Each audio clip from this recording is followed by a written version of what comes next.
So anyway, this is kind of exciting. We're doing a presentation on overcoming objections here.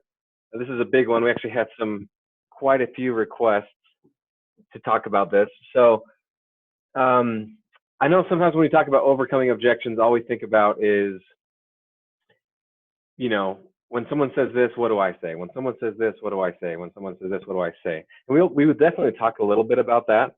But that's actually, honestly, not the biggest part of overcoming objections. That's only a small piece of how to actually get over someone's objection. So we're going to talk about a couple other things as well.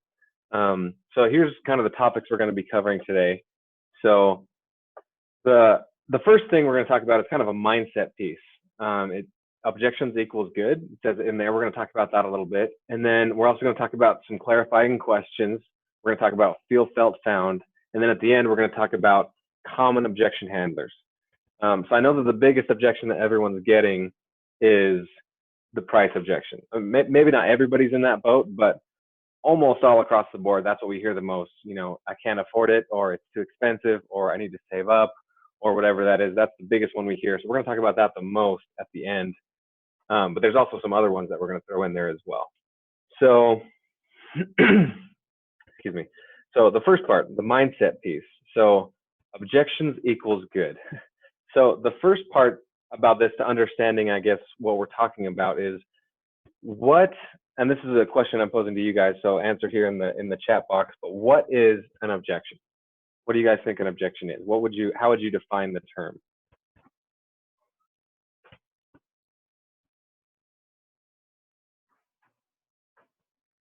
I guess I'll give you guys a second to type it in, because sometimes there can be quite a few words, but go ahead and type in the chat box, what is an objection?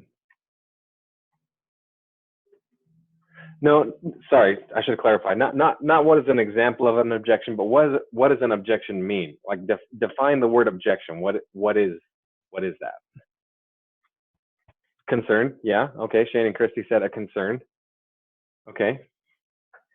Vicky, not interested. Okay, that sometimes that's what it means. That's part of it. Any other thoughts? Any other ideas? Okay, Robin, that's a good one. I like that. Not enough info yet to make a decision. Hesitation. Yeah, okay. So these are all good, and I think some of you might also be typing still. But I'm going to kind of play off what Robin said, and that's actually kind of pretty close to what I had written up here, right? Is an objection is not a rejection. It's simply a request for more information. That comes from Bo Bennett. He's a big author. You know, he did a lot of sales for a long time. He's a pretty influential guy. He said an objection is not a rejection. It's simply a request for more information, right? So when we're talking about that, what I mean by that is if somebody's truly not interested at all, you know, if they really don't have any interest in your product at all, usually they'll just tell you that. Not always, of course, but sometimes they can simply say, you know, that's not something I'm interested in. Or maybe they can kind of blow you off and never respond to your text, never respond to your messages. If they truly have no interest, then it'll become pretty apparent. So if they're giving you an objection, if they're saying, oh, I can't afford it right now, or I don't have time, or I don't know enough people, or I don't like network marketing. If they're saying something like that, it means there's still a little part of them that's interested, right? Because if they weren't interested at all, then you'd know. So every time we see an objection, we should kind of change our mindset from, yeah, this person doesn't want it, to, okay, they're giving me the chance to give them more information, right? They're giving me the chance to overcome this objection and turn it into something positive, okay? So an objection is really honestly something that you should get excited about. It says it here at the bottom. When someone gives you an objection, it should be something that you think, okay, perfect, this is my opportunity. You know, because we're going to talk about how to overcome the objections. And if you can help the person overcome that thing, then whatever it was, there shouldn't be anything standing in the way, and they should be ready to just get going. So the first part is a mindset piece. If you switch that mindset, you'll be amazed at how many more objections you can overcome. Rather than turning to the negative, okay, this person said this, they don't want it, instead thinking positive. Thinking positive makes a huge difference in the long run, okay? So the next part here is a picture of a tank. And do we have any military people right now listening? Is anyone, you can raise your hand or you can say it in the comments. Is anybody here in the military? Okay, looks like probably not. That's okay, totally fine. So this tank is doing something very specific. He's laying what's called a smoke screen. Okay. Now, a smoke screen. Hang on 1 second. Let me just erase that there. Okay, perfect. Now, a smoke screen is, I mean, it's pretty straightforward for what it means. He's laying out this level of smoke. I don't know if he's actually trying to hide the city from the people coming towards the city, or if he's trying to hide whatever's happening behind the other side of the smoke screen from the people in the city. Either way, he's putting out a layer of smoke so that the people on either side of it can't see what's going on behind it, right? But the truth is, nothing on either side has changed because of the smoke, right? Obviously. If someone's walking up towards the city, and let's pretend the tank guy is trying to hide the city, and if someone's walking up toward it and they see the smoke, they think, okay, great, there's nothing here, right? Or there might be an army battalion waiting to ambush me. He can't see. But if he were to walk through the smoke, he would see that, oh, it's just a city, right? Nothing has changed. It's just there's some smoke in the way. So sometimes an objection is simply what's called a smoke screen, where sometimes, people don't actually mean what they say right off the bat, right? Sometimes I'll give you a quick example. Let's say, I've been in a case where I walk into a mall and I'm planning on buying something, right? Actually, the most recent one, I was looking to buy a new guitar, right? And I knew kind of what type of guitar I wanted, but I didn't know all of the details of, the different features and everything like that. So I walk into the guitar store and the salesman comes up to me in the guitar store and he says, hey, can I help you with anything? And me being kind of prideful and dumb, I was like, no, it's fine. I'm just looking, right? Where the truth was, I wasn't just looking. I was actually planning on buying something. There was something specific I wanted to buy and something I knew I needed help with, but just kind of out of habit, I just said no. I'm like, yeah, I'm not interested. Or what did I say? I don't need your help. I'm just looking, right? And so sometimes that happens. That's called a smoke screen. And if he had just persisted, hey, what type of guitar are you looking for today? Then I probably would have told him, right? It was just a smoke screen. It's just something that people just throw up, but it doesn't actually have any substance to it. So sometimes that'll happen, right? Sometimes you'll send somebody a message, or sometimes you'll call somebody, or sometimes you'll talk to somebody in the grocery store, or wherever it is that you're talking to people, and you'll say something about Xyngular, and they'll be like, yo, I don't really need that right now. They can just throw up a quick smoke screen, and it doesn't really mean anything. It doesn't even necessarily mean that that's really what they think. It just means that you've got to walk through that layer of smoke and see that there's a city behind it and get to whatever their real concern is, right? Maybe they don't even have a real concern. That's what we're going to talk about next, is finding the real concern. And for some reason, my transitions are all funny here. I don't know why that is. But that arrow's not supposed to be there yet, but oh well.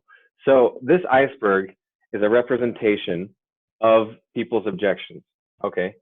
So a lot of times, somebody will say something, and I'm sure to a certain extent that's what they mean, but in reality, there's something a whole lot deeper that they're not saying, right? When somebody gives you an objection, the truth is they're not telling you everything, okay?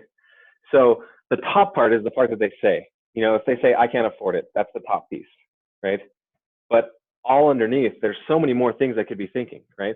The I can't afford it is kind of the go-to answer for when somebody says something about money. That I can't afford it, or I don't have the money, or I would need to save up, or something like that. There's so many more things that they could mean that they're not saying. Sometimes it's, I had a bad experience with network marketing. Sometimes one of their friends was really bugging them all the time about it, and they don't want to be that person, right? Or maybe they've tried a million weight loss things and it didn't work for them. Or maybe, it could be the case that they don't have the money, but sometimes they don't believe in themselves. Sometimes they don't feel comfortable sharing. There's so many reasons why people say they can't afford it. Or there's so many reasons why people say, I need to talk with my husband, or I need to talk with my wife, right? But what you really need to do is you need to understand what the real piece of the iceberg is, right? What's really going on? Because just because they say they can't afford it doesn't necessarily mean that they can't afford it. It could mean that there's so many other things going on behind the scenes that you don't get, right?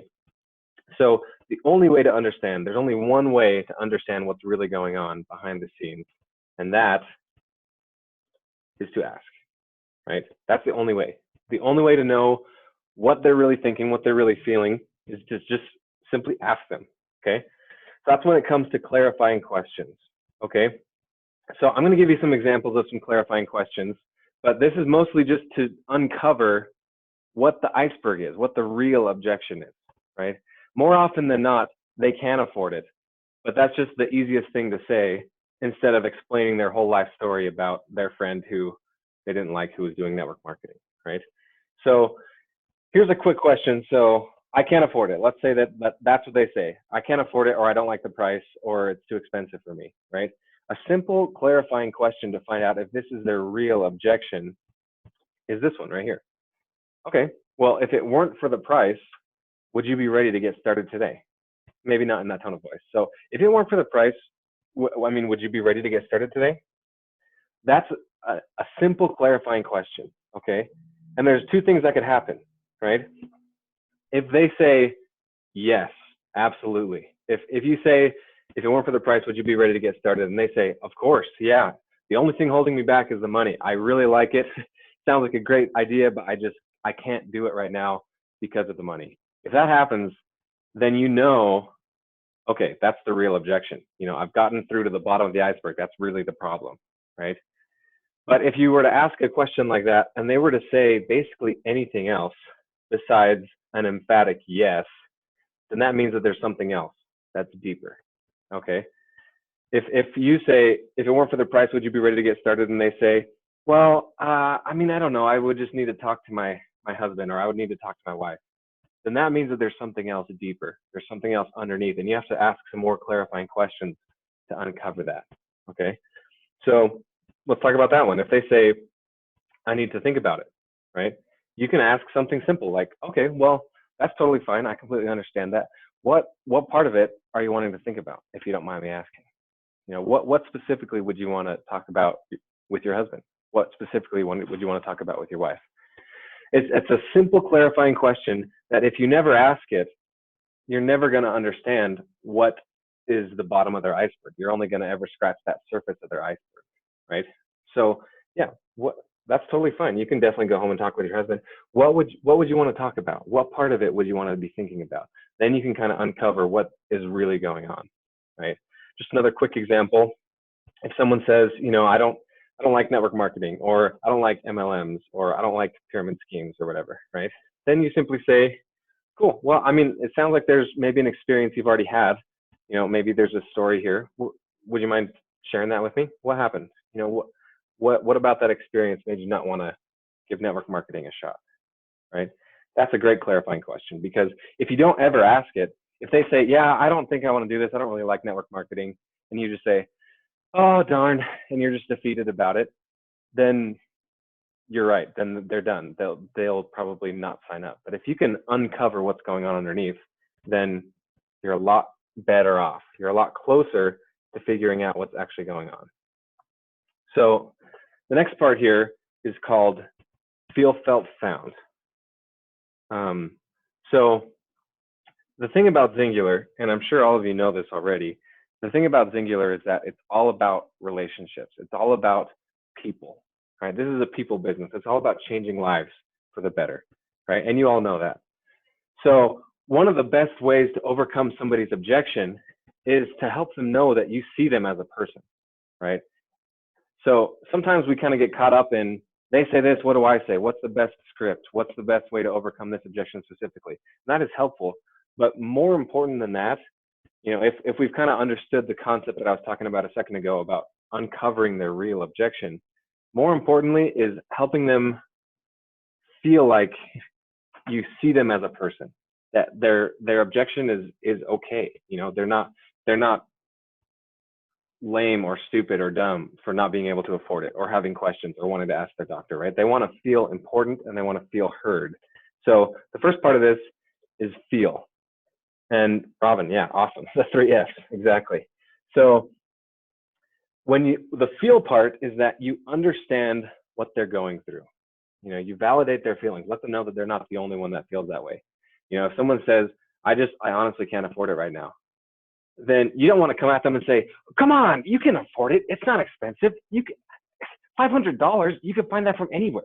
You know, then they feel dumb. They feel, oh my gosh, maybe she has $500, but I don't, right? You don't want to make them feel dumb or unimportant. You want to let them know, yeah, I completely get what you're going through.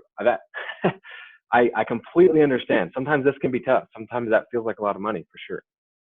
The felt part is letting them know that you or someone else, maybe your upline or maybe somebody else on your team, felt just the way that they do, right? So if we're talking again about they can't afford it, you know, I can't afford it, $600 is not really in the budget right now. The feel part is, I completely understand. I know exactly how you feel. The felt part is, yeah, I felt that too. I was in that same exact boat. Or maybe your sponsor. Yeah, my sponsor, throw out a name, Jane. Jane, you know, she actually didn't tell her husband about it. I don't recommend that, but she didn't tell her husband and signed up anyway because she knew how important it was. So she felt exactly that way, right? And then the last part is the found part. So the found is what you or the person that you were talking about found was the solution to that problem, okay? So let's go just with the price one again. So found, right? I feel exactly the way you felt. So sorry, I'll go through the whole thing again. So they say, I can't afford it. You say, I know exactly how you feel. I completely understand, right? Honestly, I felt exactly the same way. I was in that same boat. It wasn't in the budget, but I knew how much of a benefit this would have to me. So what I found was that although it wasn't really something that worked for me in my budget right then, I found that I can make my money back just by sharing all these awesome benefits with my friends. Okay, just a small example. So here it is kind of written out. So another example, you know, I've tried so many different weight loss programs. Nothing seems to work for very long, if at all. What makes you think that Xyngular will work for me when nothing else has worked? You know, it's a valid concern, for sure. It's a valid objection. You can say, I completely understand how you feel. I wouldn't want to spend money on something when nothing like it has worked before. In fact, my sponsor, Stacy, felt exactly the same way. But what she found was that Xyngular isn't just a diet or a workout program. It's a complete lifestyle change. Naturally sourced ingredients worked better with her body than anything else. She's had long-term success since then. And with our money back guarantee, Stacy was willing to make that leap of faith and give it a try. Right? So that's feel, felt, found. Okay. So just to reiterate, feel is validating their emotions, letting them know that you see them as a person, right? I understand completely how you feel. Felt is I or somebody else I know close to me felt exactly that same way, right? Your sister felt that same way when I was talking with her, or your neighbor felt that same way, or my sponsor felt that same exact way. Find some way to relate what they're going through with someone else that you know. What they found was the solution to that problem. You know, what they found was that in just the first 8 days, they lost 13 pounds, right? Rather than 6 months on whatever other program they were with before. So the next part is, you know, we're going to talk about now some common objection handlers, right? So we don't have enough time to go into every single objection that people can give. So we're going to focus right now on the price objection because that's kind of the biggest one. But we do have, I've put together a handout, just a couple pages that go through almost every objection you could come across. So what I want to ask you to do right now, before we get into that last objection, which is the price, is just put your email address in the chat box here. And if you don't want everybody to see it, that's fine. You can just send it to me directly. But put your email in the chat box, and I will send you a copy of our objection handler handout, or worksheet, you could call it, right? And it'll go through in detail pretty much every objection you could come across. And it goes through different responses for each one. It talks a little bit about what we've already talked about, the clarifying questions, the feel, felt, found. But it's really just a quick and easy reference sheet for this is what I say to all these objections. Okay. So if anybody else, I see a lot of emails on there, and that's awesome. If anybody else is on that hasn't put their email on yet, feel free to put that email on there. I'll put my email. If you have any questions, I'll just write it in here. So it's just brad.fletcher Xyngular.com. So I'll write it in there for everyone to see. If you have any questions after I send that, or if it doesn't work or whatever, feel free to shoot me a message. I'd be happy to help out with overcoming objections. But the biggest one, as we talked about, is the price, right? So I'm going to go into specifically what do you say to overcome that one. So I think that's what everybody wants to hear. So they say, I can't afford it. Now here's just some quick and easy, simple ways to overcome that. So the first one, so they're separated into paragraphs. You can't really tell. It looks like just one big paragraph, but each one of these paragraphs is a different answer. Okay. So the first one is, maybe go into the field felt down. Yeah, I completely understand where you're coming from. I was in the same boat. So what results would you have to see to justify this price? That is a great question to ask, because it kind of turns the question around. It turns around the idea of I can't afford it, right? Sometimes you're kind of assuming that they're saying they don't see the value in it, right?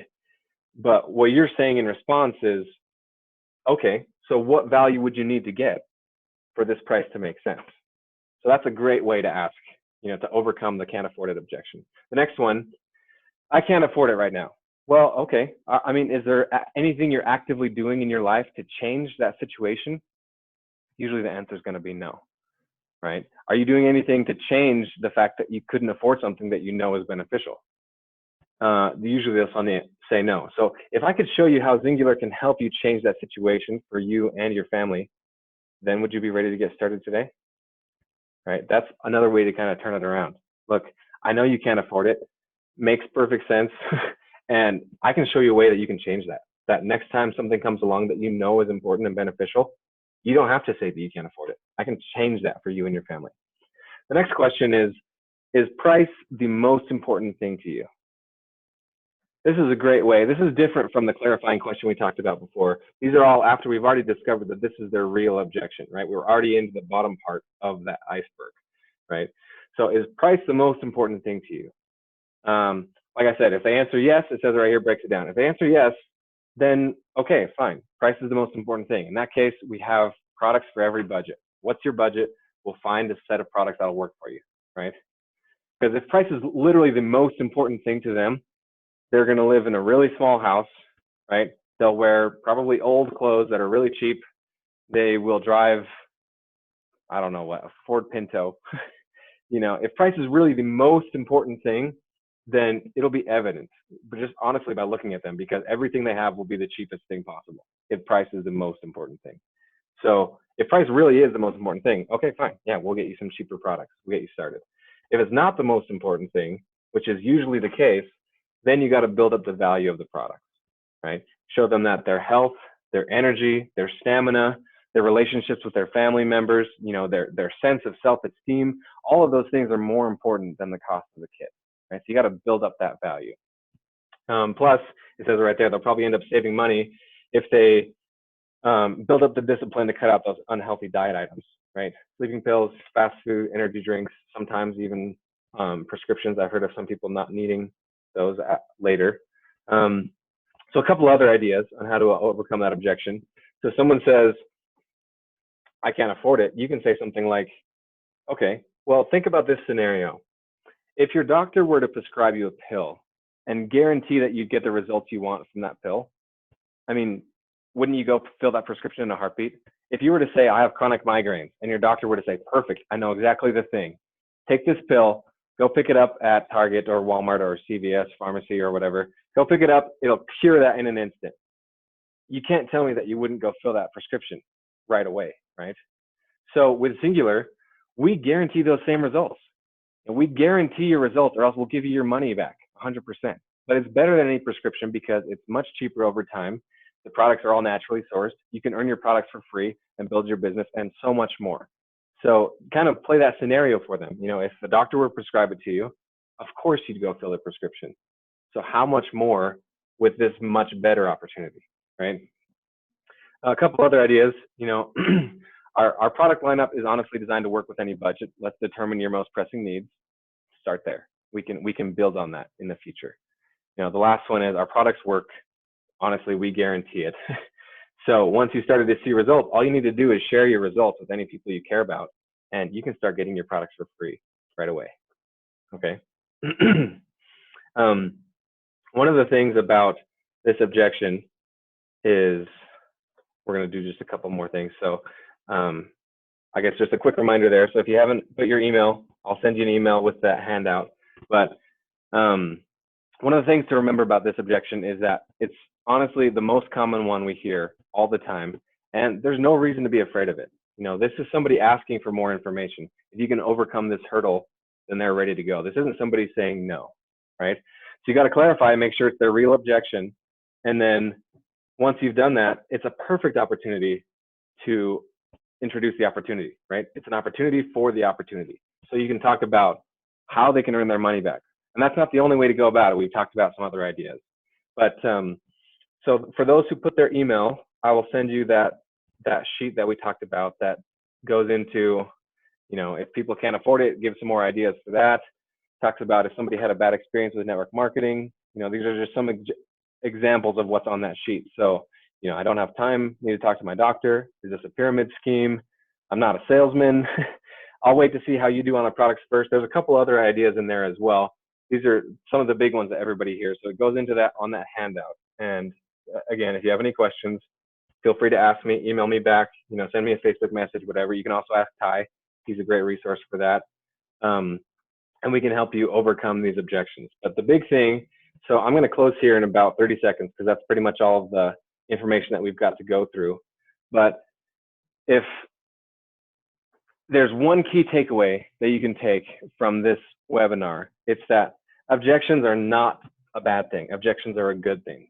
Okay, so if somebody's giving you an objection, you can honestly get pumped, get excited, because that means that they are asking for more information. They're asking for you to overcome it, because if they weren't interested at all, they would say no. Okay.